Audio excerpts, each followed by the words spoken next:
ಆರಂಭಿಸುತ್ತಿದ್ದೇವೆ. ಎಲ್ಲರಿಗೂ ಸ್ವತಂತ್ರ ದಿನಾಚರಣೆಯ ಶುಭಾಶಯಗಳು. ಇಂದು ನಾನು ಸ್ವತಂತ್ರ ಹೋರಾಟಗಾರರ ಬಗ್ಗೆ ಮಾತನಾಡಲು ಇಚ್ಛಿಸುತ್ತೇನೆ. ಅದರಲ್ಲೂ ಪ್ರಮುಖವಾಗಿ ನಮ್ಮ ಕರ್ನಾಟಕದ ಪ್ರಮುಖ ಸ್ವತಂತ್ರ ಹೋರಾಟಗಾರರಾದ ಮೈಲಾರ ಮಹದೇವರ ಬಗ್ಗೆ ಮಾತನಾಡಲು ಹೆಮ್ಮೆ ಅನಿಸುತ್ತದೆ. ಮೈಲಾರ ಮಹದೇವರು 8 ಜೂನ್ 1911 ಮೋಟೆಬೆನ್ನೂರಿನಲ್ಲಿ ಜನಿಸಿದರು. ಇವರ ತಂದೆ ಮಾರ್ತಾಂಡಪ್ಪ, ತಾಯಿ ಬಸಮ್ಮನವರು ದೇಶಪ್ರೇಮಿ. ತಾಯಿಗೆ ತಕ್ಕ ಮಗ ಎಂದರೆ ಮೈಲಾರ ಮಹದೇವರು. ಮೈಲಾರ ಮಹದೇವರಿಗೆ ಮಹಾತ್ಮ ಗಾಂಧೀಜಿಯವರ ಖಾದಿ ಬಟ್ಟೆಗಳೆಂದರೆ ಬಹಳ ಇಷ್ಟಪಡುತ್ತಿದ್ದರು. ಒಂದು ದಿನ ಅವರು ವಿದೇಶಿ ಟೋಪಿಯನ್ನು ಧರಿಸಿ ಒಂದು ಕಾರ್ಯಕ್ರಮದಲ್ಲಿ ಕುಳಿತಿದ್ದರು. ಅಲ್ಲಿ ಯಾರೋ ದೇಶಭಕ್ತರೊಬ್ಬರು ಭಾಷಣ ಮಾಡುತ್ತಿರುವಾಗ ವಿದೇಶಿ ಬಟ್ಟೆಗಳನ್ನು ತ್ಯಜಿಸಿ ನಮ್ಮ ಭಾರತದಲ್ಲಿ ತಯಾರು ಮಾಡುವ ಬಟ್ಟೆಗಳನ್ನು ಧರಿಸಿ ಎಂದು ಹೇಳಿದರು.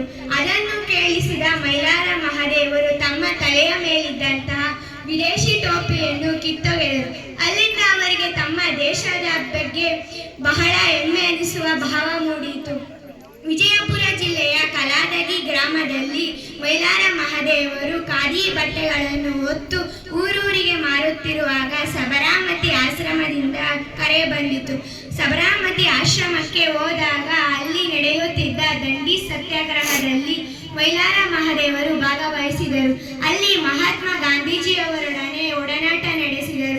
ಸೆರೆಮನೆ ವಾಸವನ್ನು ಸೇರಿ 6 ತಿಂಗಳು ಸೆರೆಮನೆ ವಾಸವನ್ನು ಮುಗಿಸಿ ತಮ್ಮ ಹುಟ್ಟೂರಿಗೆ ವಾಪಸ್ಸು ಬಂದರು. ಅವರಿಗೆ ಈಗಾಗಲೇ ಕರ್ನಾಟಕದ ಸೇನಾನಿ ಎಂಬ ಬಿರುದನ್ನು ಕೊಟ್ಟಿದ್ದರು.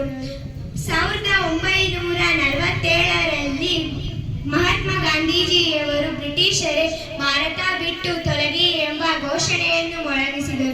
ಈ ಘೋಷಣೆಯು ಭಾರತೀಯರಿಗೆ ಕಿಡಿ ಎಬ್ಬಿಸಿತು.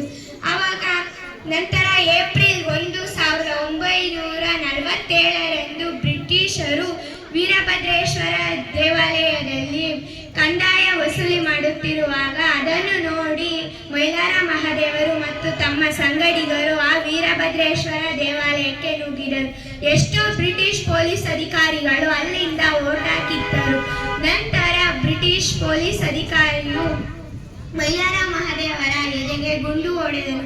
ರಕ್ತದ ಮಡುವಿನಲ್ಲಿ ಬಿದ್ದಿದ್ದ ಮೈಲಾರ ಮಹದೇವರನ್ನು ಕಂಡು ಅವರ ಸಂಗಡಿಗರು ಗುಂಡು ಹೊಡೆದ ಪೊಲೀಸನನ್ನು ಹೊಡೆಯಲು ಹೋದರು. ನಂತರ ಮೈಲಾರ ಮಹದೇವರು ಅವನನ್ನು ಕೊಲ್ಲದಿರಿ, ನನ್ನದು ಅಹಿಂಸಾತ್ಮಕ ಹೋರಾಟ ಎಂದು ಹೇಳಿದರು. ನಂತರ ಮೈಲಾರ ಮಹದೇವರ ಉಸಿರಾಟ ನಿಂತಿತು. ಈ ಮರುಕು ದೇಶದೆಲ್ಲೆಡೆ ಹಬ್ಬಿತು. ಈ ಮರುಕು ಒಂದು ಹಾಡಾಗಿ ಹರಿಯಿತು. ಚಿಕ್ಕ ವಯಸ್ಸಿದ್ರು ಚೊಕ್ಕ ಮಾತಾಡ್ತಾನ, ಅಕ್ಕಿ ತನ್ನ ಮರಿಗೆ ಮುದ್ದು ಕೊಟ್ಟಂಗ, ನಕ್ಕರೊಂದು ಚಂದವನು ನುಡಿದರೊಂದು ಚಂದ ನಮಗೆ.